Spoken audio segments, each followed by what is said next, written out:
The arrangement. The greenhouse was Nisha Kapoor's sanctuary. Here, among the whispering leaves and delicate orchids, she could pretend the conversation from breakfast hadn't happened.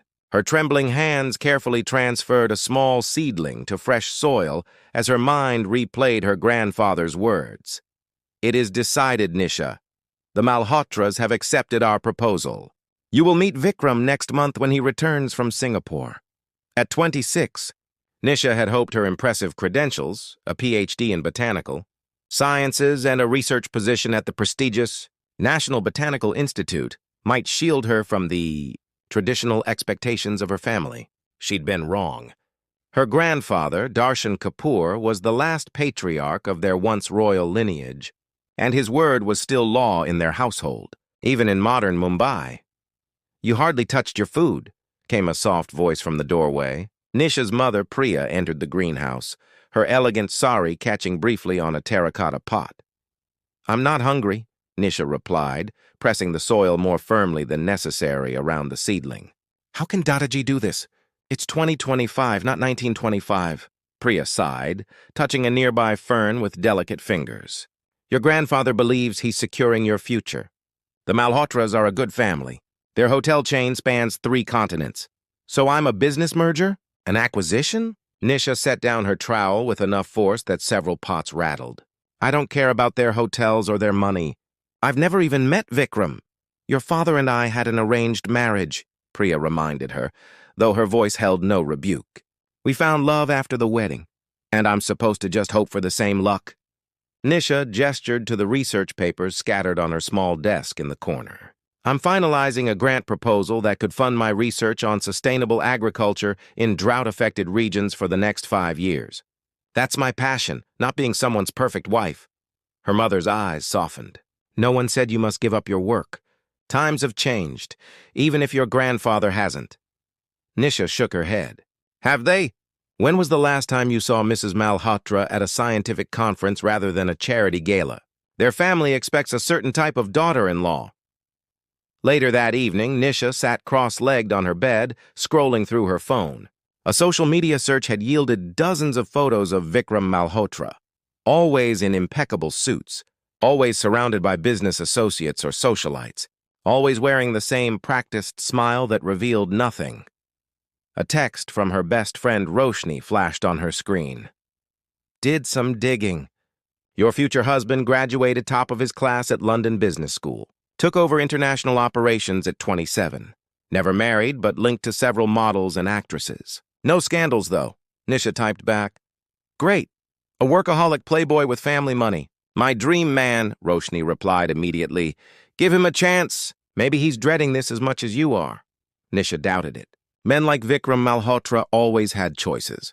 If he was agreeing to this arrangement, it was because it benefited him somehow.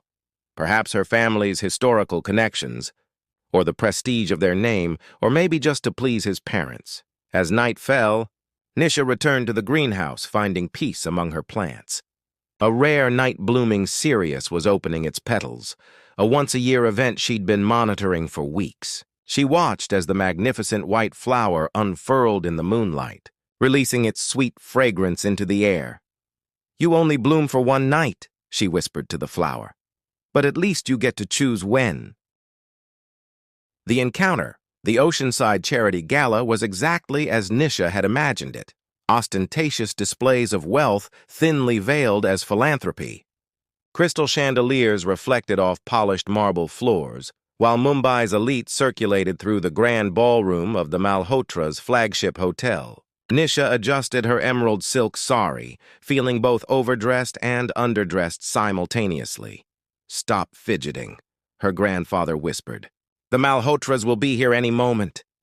Nisha took a deep breath, reminding herself that she had promised to give this meeting a fair chance, if only to appease her family. She had spent the past 3 weeks alternating between resignation and rebellion, finally settling on cautious observation. She would meet this Vikram Malhotra, assess the situation, and then figure out how to extricate herself with minimal family drama.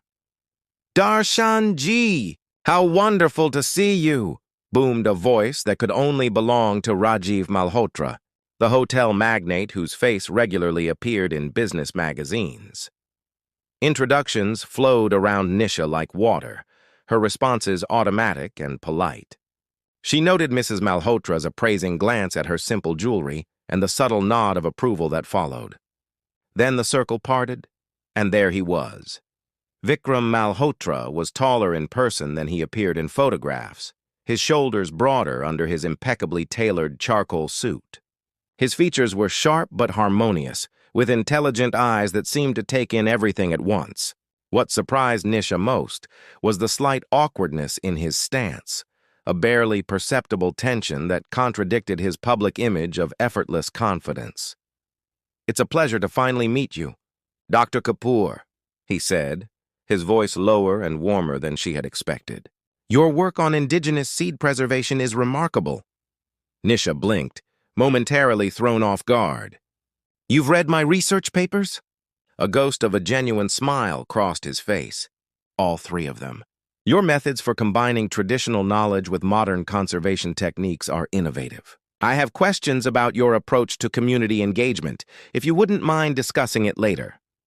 Before Nisha could process this unexpected turn, they were shepherded to their table for dinner.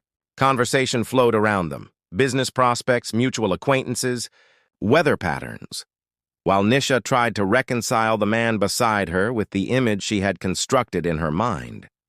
During the third course, while their families were distracted by the charity auction, Vikram leaned slightly toward her.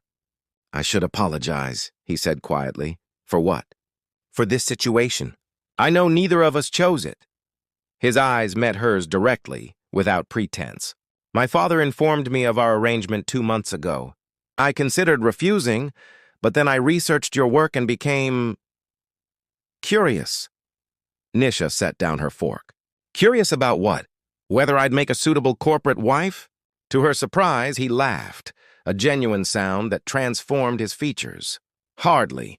I was curious about someone who would dedicate their life to plants that most people never notice. Someone who sees value in what others overlook." He paused. "I don't expect anything from this meeting, Dr. Kapoor, but I would like to know the person behind the research." After dinner, they found themselves on the hotel's terrace garden, away from the watchful eyes of their families. The Arabian Sea stretched before them, moonlight creating a silver path across the water. "Why did you agree to this?" Nisha finally asked, gesturing vaguely between them. "Someone in your position must have options." Vikram's gaze remained on the horizon. "The same reason you did, I imagine. Family expectations. Tradition." He turned to face her. "But I want to be clear about something, Dr. Kapoor. If this arrangement proceeds, I'm not looking for someone to stand behind me at corporate functions or produce heirs to the Malhotra name. I'm looking for a partner who will challenge me, who has her own passions and pursuits. That's a progressive stance for someone from a traditional family," Nisha observed cautiously. "I've seen too many marriages of convenience turn into prisons of resentment," he replied. "My own parents haven't spoken beyond pleasantries in 15 years. His voice softened. "Whatever happens between us, I want you to know that I respect your work, your intelligence, and your right to choose your own path. If that path doesn't include me, I will understand completely." As they rejoined their families, Vikram whispered words that would echo in Nisha's mind for days to come. "The greatest partnerships, like the most resilient ecosystems, thrive on diversity and mutual support, not dominance and submission." For the first time since hearing of the arrangement, Nisha felt something unexpected unfurling in her chest. Not love, not yet, but perhaps the seedling of possibility. The challenge. The email from Professor Gabriela Fernandez of the International Botanical Research Consortium arrived on a Tuesday morning, precisely 6 weeks after the charity gala. Nisha read it 3 times in rapid succession, her heart racing faster with each reading. "Dear Dr. Kapoor, we are pleased to inform you that your research proposal on indigenous drought-resistant crop varieties has been selected for our Global Sustainability Fellowship. This 2-year position would require your relocation to our headquarters in Barcelona, with field research periods in Northern Africa and Southeast Asia." Nisha pressed her palms against her desk, steadying herself. This fellowship was the opportunity of a lifetime. Only 2 researchers worldwide were selected each cycle. The recognition, the funding, the chance to work alongside the leading minds in sustainable agriculture. It was everything she had worked toward for the past 8 years. It was also completely incompatible with her impending engagement to Vikram Malhotra, which their families had scheduled to announce next month, with a traditional wedding to follow in the autumn. Over the past weeks, Nisha had been surprised by the developing connection between them. Their conversations had evolved from cautious exchanges to lengthy discussions about everything from botanical research to philosophy. They had met for coffee in busy cafes, walked through Mumbai's bustling markets, and spent one memorable afternoon when Vikram had asked for a tour of her greenhouse, listening intently as she explained the significance of each plant. She had discovered layers to him that contradicted her initial impression: his genuine interest in environmental sustainability, his dry sense of humor, his complicated relationship with his family's expectations. There was something refreshingly authentic about him when they were alone, away from the corporate world and societal pressures. Now, staring at the email that represented her professional dreams, Nisha felt trapped between two possible futures, neither of which she was willing to completely surrender. That evening, she met Vikram at a quiet restaurant overlooking the bay. The sunset painted the sky in brilliant oranges and pinks as fishing boats returned to harbor. "You've been unusually quiet," Vikram noted after their appetizers arrived. "Is everything all right?" Nisha took a deep breath and slid her tablet across the table, the fellowship email displayed on the screen. "This came today." She watched as he read it, his expression shifting from curiosity to understanding to something more complex. When he looked up, she expected disappointment or perhaps the beginning of negotiation, ways she could accept the honor without disrupting their plans. Instead, he asked simply, "What do you want to do?" The directness of the question caught her off guard. "I want to accept it. This fellowship could significantly advance my research, potentially helping thousands of farmers in drought-affected regions." She twisted the napkin in her lap. "But the timing would make our planned engagement and wedding impossible," he finished for her. "My grandfather will never understand," she said quietly. In his world, a woman's priority should be marriage and family, especially when an arrangement as prestigious as ours is at stake. "He'll see this as me choosing career over duty." Vikram was silent for a long moment, his fingers tapping thoughtfully against the tablecloth. "And what do you think he would say if I were the one offered an international position? Would he expect me to decline it for the sake of our wedding?" They both knew the answer. Darshan Kapoor would consider a man's career advancement natural and necessary, even laudable. "The double standard is frustrating, isn't it?" Vikram said, his voice gentle but firm. "Your research could save lives, create sustainable food sources, preserve indigenous knowledge. How is that less important than any man's work?" Nisha felt a sudden surge of emotion, gratitude for his understanding mixed with resentment that she needed anyone's validation at all. "It doesn't matter what either of us thinks. Our families have expectations, traditions. The announcement has already been planned." "Traditions should serve people, not imprison them," Vikram replied. He reached across the table, his fingers stopping just short of hers. An invitation, not a demand. "Nisha, I've come to admire you greatly these past weeks. Your passion, your intelligence, your compassion. I would rather wait 2 years for a partnership with a woman, fulfilled by her own accomplishments, than proceed now with someone who resents the opportunity she sacrificed." Their eyes met across the table, understanding passing between them. But both knew that their personal resolution would mean little in the face of family expectations and social pressures that had been established for generations. That night, as Nisha explained her fellowship to her family, the greenhouse shook with her grandfather's thundering disapproval. Words like duty, honor, and commitment flew through the air like weapons. Her mother remained silent, eyes downcast, while her father stood uncomfortably between his daughter and his father. "Torn between generations. You would throw away a connection with the Malhotras for plants and dirt?" Darshan demanded, his voice shaking with anger. "This fellowship is a distraction from your real purpose." "My purpose?" Nisha's voice rose to match his. "My purpose is to use my knowledge to help people, not to be a decorative addition to someone else's life." The Malhotras will never accept this delay. They will find another suitable match for Vikram, and you will have thrown away your one chance at a respectable alliance. As the argument escalated, Nisha's phone buzzed with a message from Vikram. Whatever you decide, I'm with you. Some things are worth waiting for. The simple text gave her strength, but also complicated her position.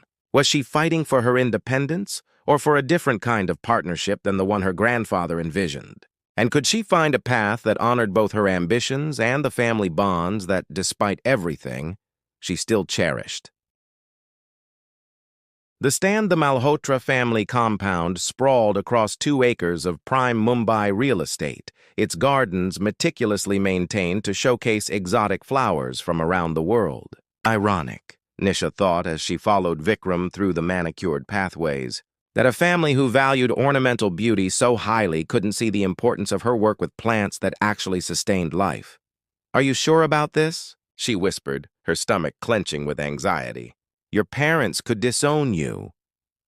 Vikram's face was set with determination, though she noticed the slight tremor in his hand as he reached for hers. "I've spent my entire life trying to be the son my father wanted, the perfect heir, the flawless businessman. But I've never stood up for something that mattered to me." He squeezed her fingers gently. Until now, they were expected. Both families had gathered in the Malhotra's formal living room, a space designed to intimidate with its soaring ceilings, ancestral portraits, and furniture too delicate to actually use. Nisha's grandfather sat rigidly beside her parents, his disapproval radiating like heat. Across from them, Rajiv and Sunita Malhotra maintained expressions of polite confusion, clearly unaware of why this meeting had been called. "Thank you all for coming," Vikram began, standing before them with the same confident posture he used in corporate boardrooms. "I know this is unexpected, but there's a matter we need to discuss regarding the arrangement between our families." Nisha watched her grandfather stiffen, preparing for battle. Rajiv Malhotra leaned forward slightly, eyes narrowing with suspicion. "Dr. Kapoor has received a prestigious international fellowship that recognizes her extraordinary contributions to botanical research and sustainable agriculture," Vikram continued. "It's an honor that only 2 scientists worldwide receive." "Yes, we've heard," Rajiv interrupted dismissively. "Unfortunate timing, but surely arrangements can be made for her to complete some of this work remotely after the wedding." Sunita Malhotra nodded in agreement. "Many modern women maintain small professional interests after marriage." "We're quite progressive that way." Nisha felt her cheeks burn. But before she could respond, Vikram spoke again, his voice firm but respectful. "The fellowship isn't a small professional interest. It's groundbreaking research that could help communities across multiple continents." He straightened his shoulders. "And I've decided that our engagement and wedding should be postponed until after Dr. Kapoor completes this important work." The room erupted into chaos. Darshan Kapoor rose to his feet, face flushed with anger. "This is outrageous. First my granddaughter wants to abandon her duties, and now you encourage this behavior?" Rajiv Malhotra's reaction was equally vehement. "Have you lost your mind, Vikram?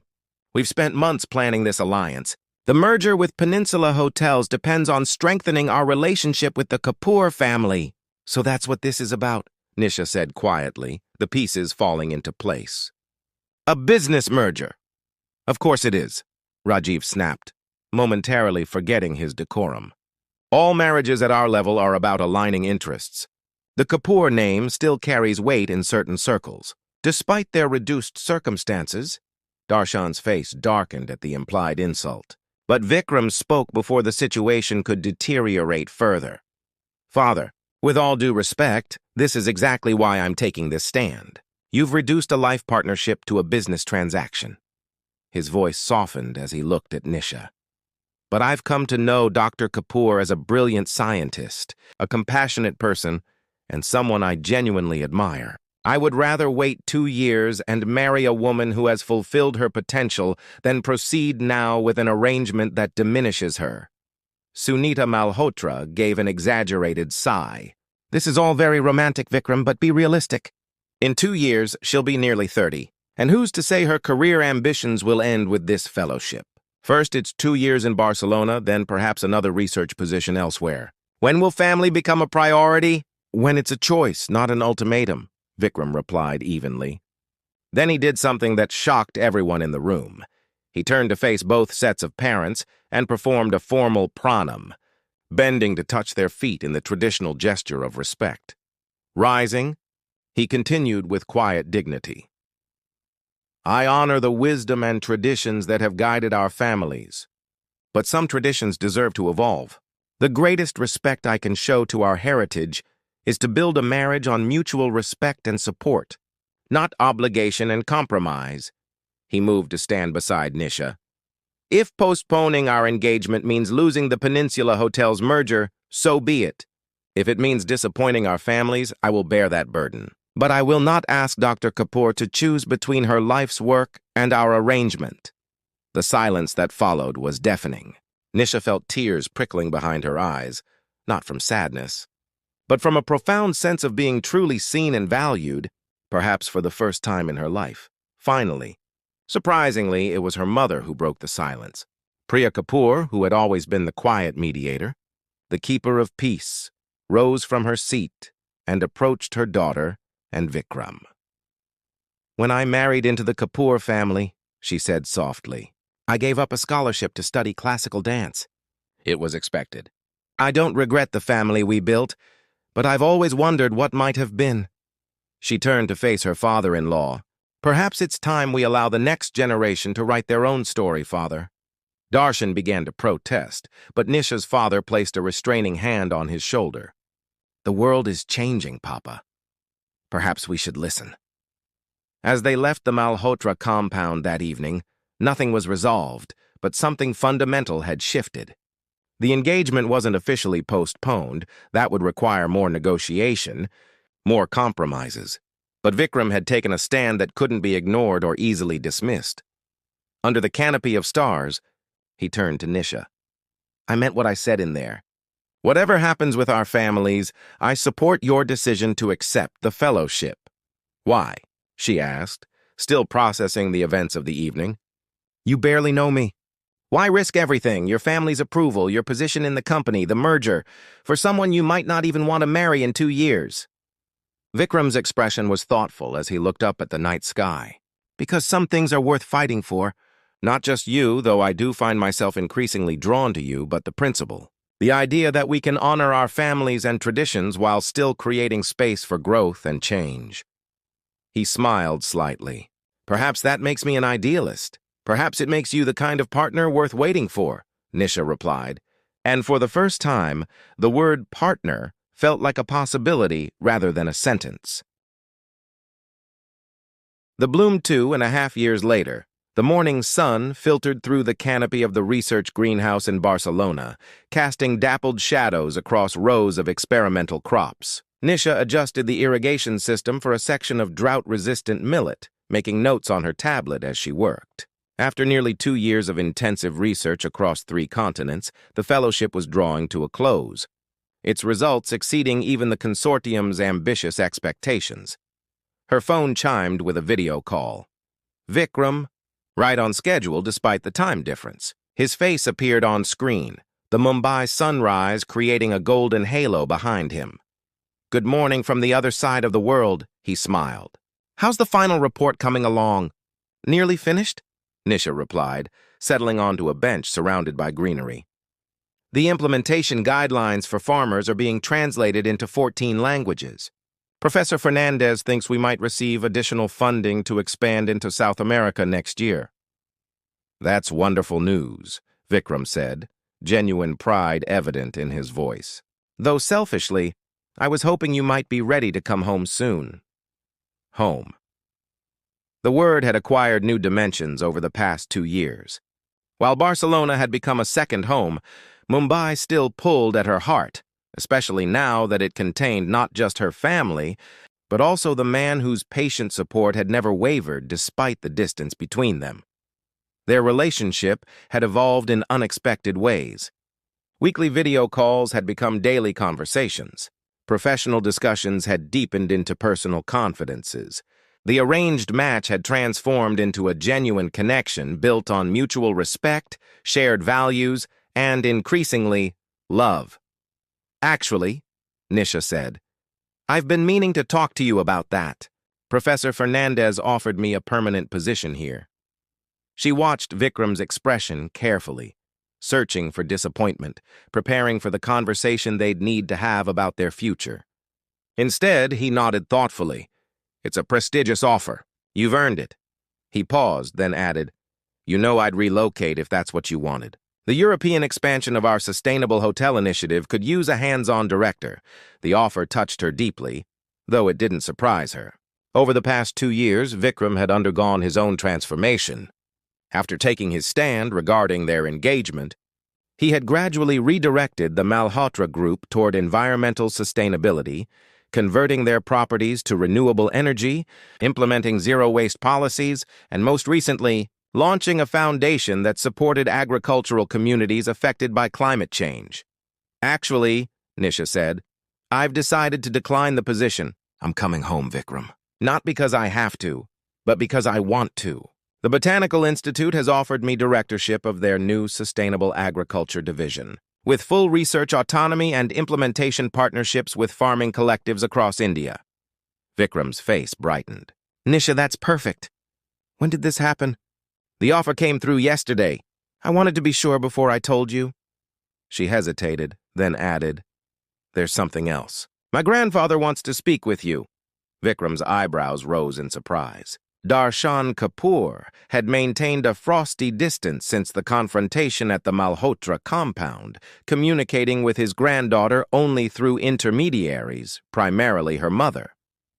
That's unexpected, Vikram said cautiously. Did he say what about? Nisha shook her head. But he invited you for tea. Just you, not your parents. I think he might be ready to reconsider his position. The following week, as Mumbai's monsoon season transformed the city into a shimmering landscape of reflective puddles and vibrant greenery, Vikram sat across from Darshan Kapoor in the old man's study. The walls were lined with photographs documenting the Kapoor family's history, their royal ancestry, their gradual transition to business prominence, and their more recent focus on educational and cultural institutions. My granddaughter returns next month, Darshan said after they had exchanged pleasantries. Her work has received international recognition. The Prime Minister himself has requested a presentation on her findings. I'm not surprised, Vikram replied. Dr. Kapoor's research has always been exceptional. The old man studied him for a long moment. 2 years ago, I thought you were being foolish, encouraging her to choose career over family duty. I was wrong. He gestured to a newspaper on his desk, open to a feature on Nisha's work. She has brought more honor to our family name through her achievements than any marriage alliance could have. Vikram nodded, waiting for the elderly man to continue. And you, Darshan said, his tone softening slightly. You have shown character I did not expect from Rajiv Malhotra's son. Your support of my granddaughter, your own work with sustainable business practices, these things speak to a man of principle. He reached into his desk drawer and removed a small box, sliding it across to Vikram. Inside was an antique ring, a sapphire surrounded by tiny diamonds set in gold that had darkened with age. This belonged to Nisha's grandmother. It is traditionally given to the man who will marry the eldest Kapoor daughter, once the family approves of the match. His eyes, still sharp despite his advanced years, fixed on Vikram's. We approve, Vikram Malhotra, not because of your family's wealth or position, but because you have proven yourself worthy of her brilliance. 6 months later, the botanical gardens of the National Institute bloomed with thousands of flowers, some exotic and rare, others simple wildflowers native to the region. Under an archway twined with jasmine and marigolds, Nisha and Vikram exchanged vows before a gathering that bridged worlds. Botanical researchers in practical fieldwork clothes alongside business executives in designer suits. Farmers from rural cooperatives seated beside international diplomats. Both their families finally united in celebration rather than negotiation. As they completed their 7th ceremonial circle around the sacred fire, Vikram whispered words meant only for Nisha's ears. Thank you for teaching me that the most beautiful things in life aren't arranged. They're cultivated. Later, as evening fell and the celebration continued around them, they slipped away to the greenhouse where their journey had truly begun. There, among the quiet presence of growing things, Nisha showed Vikram the plaque that would hang at the entrance to the Institute's new Sustainable Agriculture Center, a center funded jointly by the Malhotra Foundation and the Kapoor Educational Trust. True growth requires both strong roots in tradition and the courage to reach toward new light. In honor of those who understand that love, like nature, thrives best when given the freedom to flourish in its own time. In the soft illumination of the greenhouse lights, surrounded by plants that symbolized both heritage and innovation, they sealed their partnership with a kiss that tasted of promise, not the promise made for them by others, but the one they had chosen to make together.